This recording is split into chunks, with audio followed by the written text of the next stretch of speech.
안녕하세요. 매일 아침 말씀 묵상에 오신 여러분을 진심으로 환영합니다. 제6과 예수 신실하신 제사장. 기억절. 이러한 대제사장은 우리에게 합당하니 거룩하고 악이 없고 더러움이 없고 죄인에게서 떠나 계시고 하늘보다 높이 되시니라. 히브리서 7장 26절. 학습 목표. 깨닫기. 멜기세덱의 반차를 쫓아 대제사장이 되신 예수님께서 우리를 위한 더 좋은 언약의 보증이 되심을 깨닫는다. 느끼기. 우리를 위해 하나님 앞에서 중보하고 계시는 예수님 덕분에 우리가 구원의 확신을 가질 수 있음에 감사한다.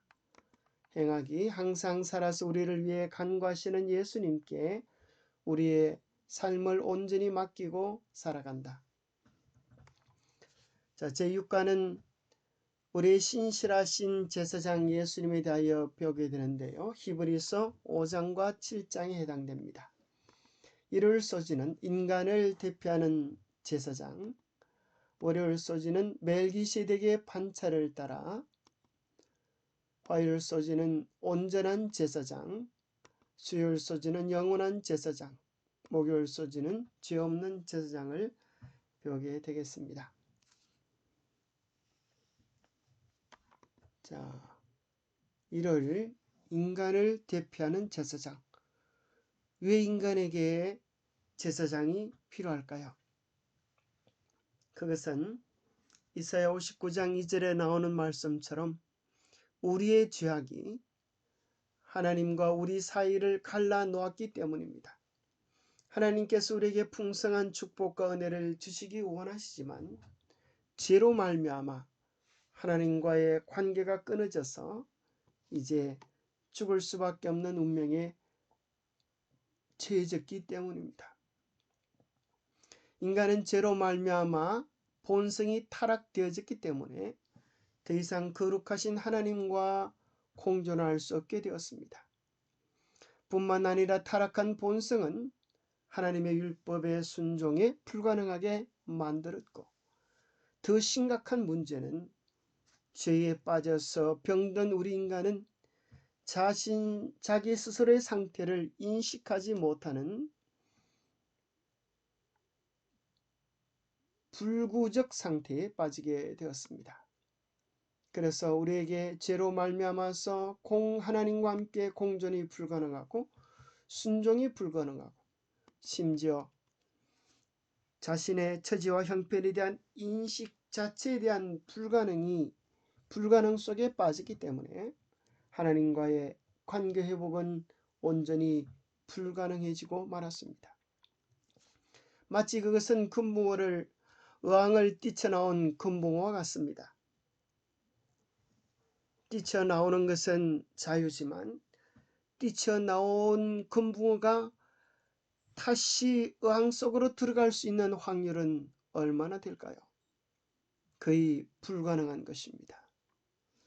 인간은 사단의 깸에 빠져서 죄를 선택했으나 마치 어항 속을 뛰쳐나온 금붕어처럼 생명의 본체를 떠난 인간은 불안, 불만, 불행, 절망, 공포, 온갖 염려와 중독 속에서 죽음을 향하여 나갈 수밖에 없게 되어졌습니다.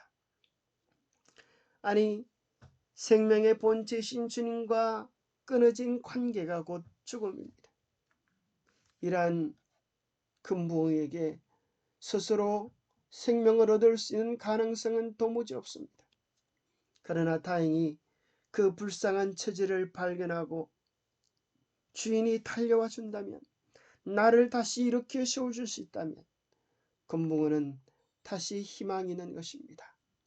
나를 받아주는 손, 잃었던 모든 것을 회복시켜줄 손이 있다면 금붕어는 다시 이전의 즐거움을 누릴 수 있게 되어집니다.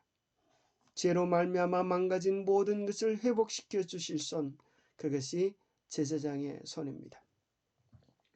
제사장은 몇 가지 조건이 있었는데요. 첫 번째는 사람 가운데서 택한 자여야 했습니다. 왜냐하면 사람을 온전히 이해하여서 사람을 위한 예물과 속지 않은 제사를 드려야 하기 때문입니다. 다행히 예수님께서는 사람 가운데 인간의 모습으로 나으셔서 고난으로 순종을 배우시고 인간의 죄에 빠져서 죽을 수밖에 없는 운명을 대신하셔서 죽음의 고난을 감당하심으로 우리의 구원자로서의 제사장으로서의 자격을 갖추시게 되셨습니다. 그런데 보통 제사장은 레위 지파여야 했습니다. 레위 지파가 아닌 다른 사람이 제사장이 되면 제사장이 되어 성소에 들어간다면 그것은 곧 죽음을 의미했습니다. 예수님은 레위 지파가 아닌데 유다 지파인데 어떻게 우리의 제사장이 될 수 있습니까? 그럴 때 우리는 멜기세덱을 생각해 볼 수 있습니다. 멜기세덱의 반차를 따라서 예수님께서 우리의 제사장이 되신 것입니다. 멜기세덱은 누구입니까? 아브라함이 조카 롯을 구하고 돌아올 때 그를 맞이했던 살렘 왕이요 지극히 높으신 하나님의 제사장이었습니다. 그가 돌아오는 아브라함을 만나서 복을 빌고 아브라함에게 10분의 1을 받았습니다. 그는 족보도 없고 아비와 어미도 없고 시작한 날도 없고 생명의 끝도 없어서 하나님의 아들과 닮은 모습이었습니다. 자, 첫 번째 예수님과 멜기세덱의 공통점은 왕과 제사장의 두 가지 직분을 취하신 분이라고 하는 것입니다. 두 번째 예수님과 멜기세덱의 공통점은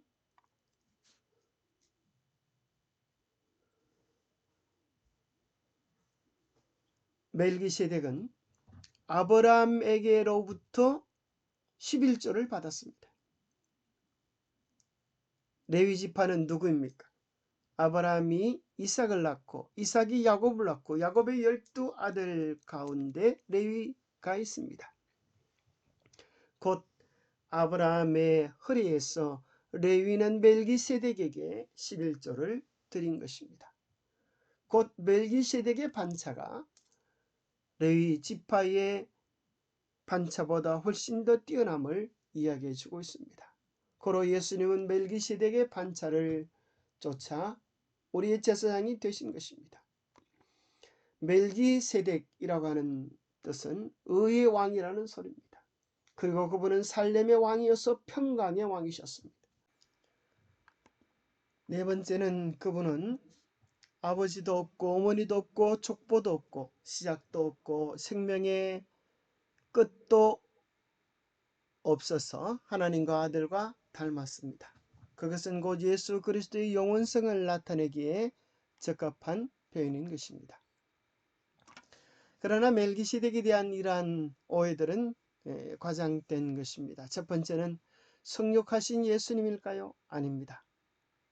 때로는 어떤 사람들은 멜기세덱이 아버지도 없고 어머니도 없고 족보도 없고 시작한 날도 생명의 끝도 없다고 하기 때문에 이것은 아브라함 시대에 성육하신 예수님이라고 주장하기도 합니다. 하지만 이러한 것은 히브리서의 주장과 맞지 않습니다.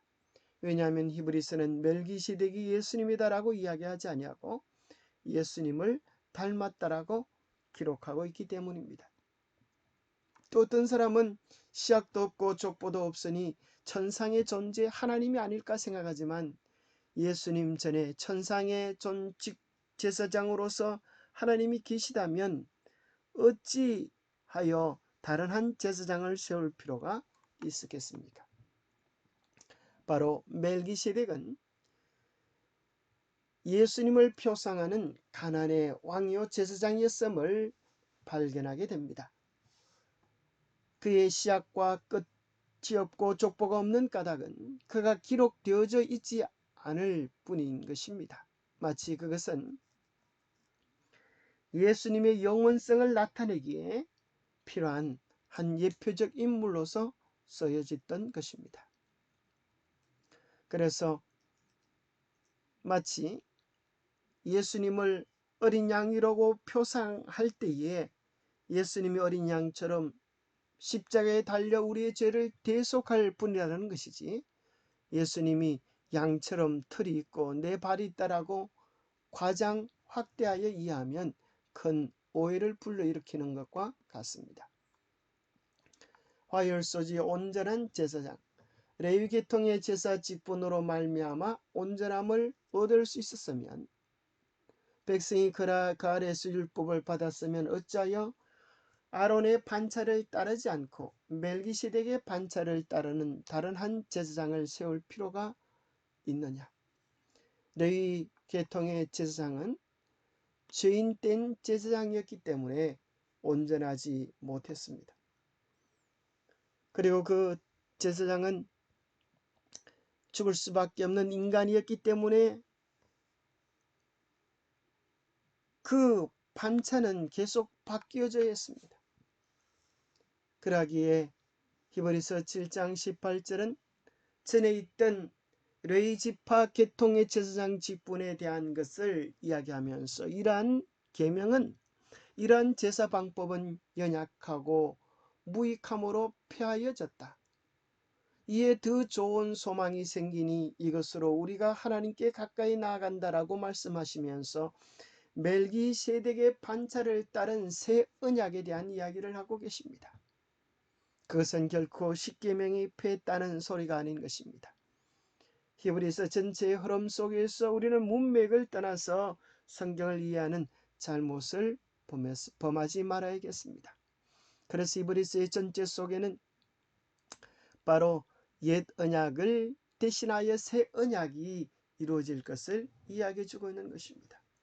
히브리서 10장 4절과 5절을 통하여 우리는 황소와 염소의 피가 능히 죄를 없이 하지 못하고 우리의 속죄를 위하여 오직 한 몸 예수 그리스도의 몸이 준비되어져 있음을 발견하게 됩니다.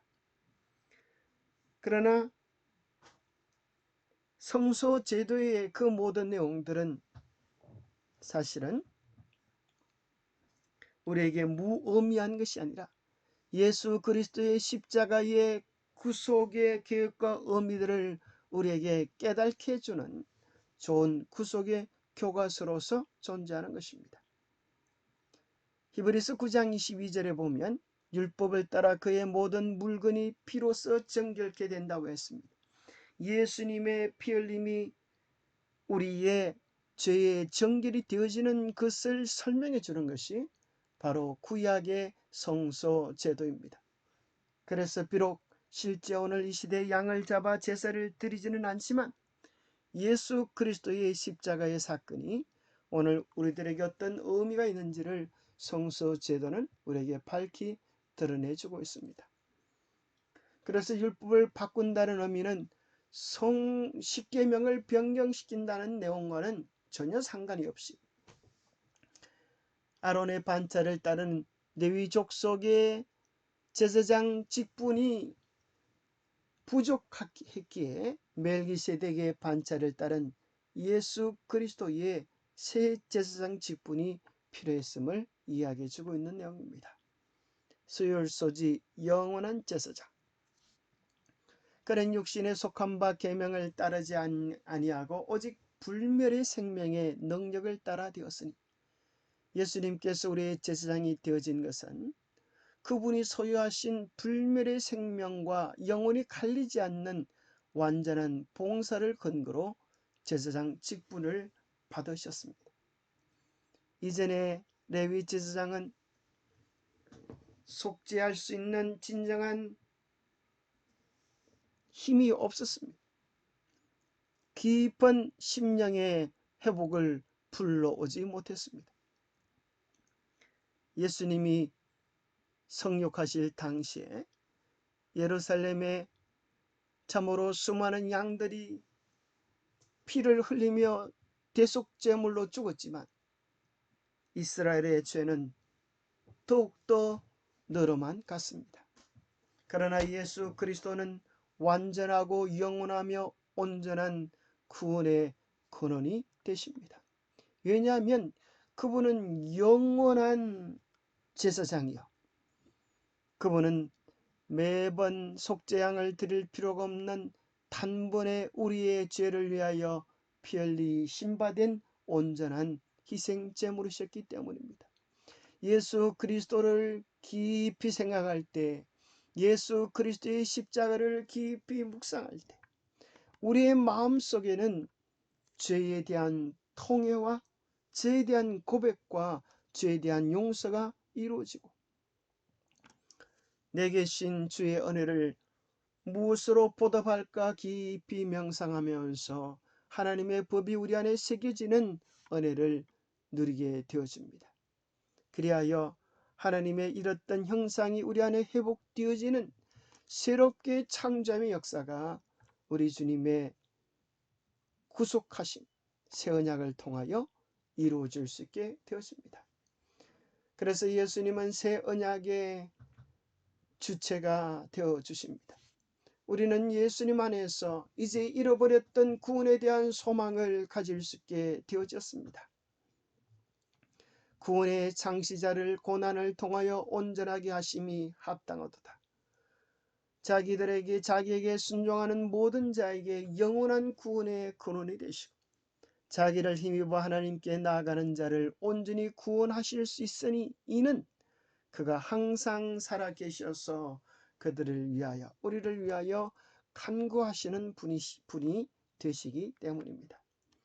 옛 언약의 지상성소와 새 언약의 하늘성소를 비교해보면 이와 같이 정리될 수 있습니다.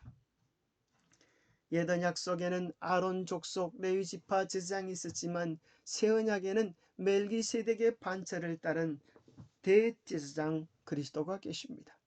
옛 언약에는 양과 염소의 피가 드려졌지만 새 언약에서는 예수 그리스도의 보혈이 드려졌습니다. 옛 언약에서는 죄를 지을 때마다 여러 번 희생이 필요했지만 새 언약에서는 예수 그리스도의 십자가의 보혈이 과거와 미래, 우리의 현재의 죄까지 단번에 용서해 주셨습니다. 옛 언약에는 이스라엘의 실패로 끝이 났지만 새 언약에는 예수님과 그 보혈의 공로를 받아들이는 영적 이스라엘의 성례로 연결되어집니다. 옛 언약에서는 모세와 여호수아의 지도가 있었지만 새 언약에서는 예수님의 인도하심이 함께하는 것입니다. 옛 언약에서는 봉사자가 죽음으로 봉사자가 바뀌어져 있지만 새 언약에서는 한 분 영원하신 분이 계시기에 바뀌어질 필요가 없습니다. 사실 옛 언약은 그림자와 모형이요, 새 언약은 그 모든 그림자와 모형이 가리키는 원형과 실체였습니다. 옛 언약 속에서는 율법을 돌비에 기록했지만 새 언약은 성령께서 우리의 마음에 하나님의 계명을 기록하는 것입니다. 옛 언약은 십자가로 폐하여졌지만 새 언약은 하늘 성소로 완성되어지는 것입니다. 옛 언약은 그 자체로 효력이 없습니다. 옛 언약, 새 언약 모두 예수님의 봉사로 효력이 있습니다. 옛 언약은 자칫 잘못하면 행함으로 전락할 수 있지만 새 언약은 오직 믿음으로 구원을 얻는 예수 그리스도께로 초점을 맞추고 있습니다. 목요일 소지는 죄 없는 제사장을 소개하면서 히브리서 7장 26절에 우리에게 합당하신 제사장의 5가지 특징에 대하여 소개하고 있습니다. 그분은 거룩하시고 악이 없고 더러움이 없고 죄인에게서 떠나 계시고 하늘보다 높이 되신 이십니다. 그러나 그분의 모든 특징들은 생각해 보면 우리를 위하여 가장 낮고 찬한 곳에 오셔서 인내와 고난으로 승리하신 영광의 특징이었습니다. 그분은 죄인과 더불어 사셨지만 죄가 없으셨고, 그분은 낮은 우리의 처지와 형편까지 내려오셨지만 그분은 존귀하신 분이 되셨고, 그분은 참으로 악을 불러일으킬 만한 온갖 고난, 멸시, 모욕, 천대를 당하셨지만 그 모든 것을 통하여 오히려 사랑의 씹을 온전히 드러내신 품성의 아름다움을 보여주신 우리의 제사장이셨습니다. 그분이 하늘보다 높이 되신 이유는 가장 낮은 곳까지 내려오셔서 자아를 온전히 버리셨기 때문입니다. 사람의 모양으로 나타나사 자기를 낮추시고 죽기까지 복종하셨으니 곧 십자가에 죽으심이라. 이러므로 하나님이 그를 지극히 높여 모든 이름 위에 뛰어난 이름을 주셨습니다. 루스벨은 모든 것 위에 높아지려고 하다가 가장 낮아져 버린 존재가 되었다면 예수 그리스도는 가장 낮은 곳에 오셔서 우리를 위한 대속의 사랑을 나타내시고 그분의 낮아심 때문에 온 우주의 존경과 찬양을 받으시기에 합당하신 가장 높으신 분이 되어주신 것입니다. 우리는 단순한 구원의 교리를 듣는 것이 아니라 실제로 우리의 속죄양이 되신 예수님, 실제로 우리의 대제사장이 되셔서 하늘에서 중보하시는 살아계신 예수님의 공로로 인하여 우리는 감히 구원의 대일에 참여할 수 있게 된 것입니다. 이 귀하고 놀라운 하늘의 은혜를 깊이 명상하게 되기를 바랍니다. 기도하겠습니다. 하나님 아버지, 죄로 버림받아 영원히 멸망받아 마땅한 우리를 주님의 십자가의 보혈로 구원해 주셔서 감사합니다.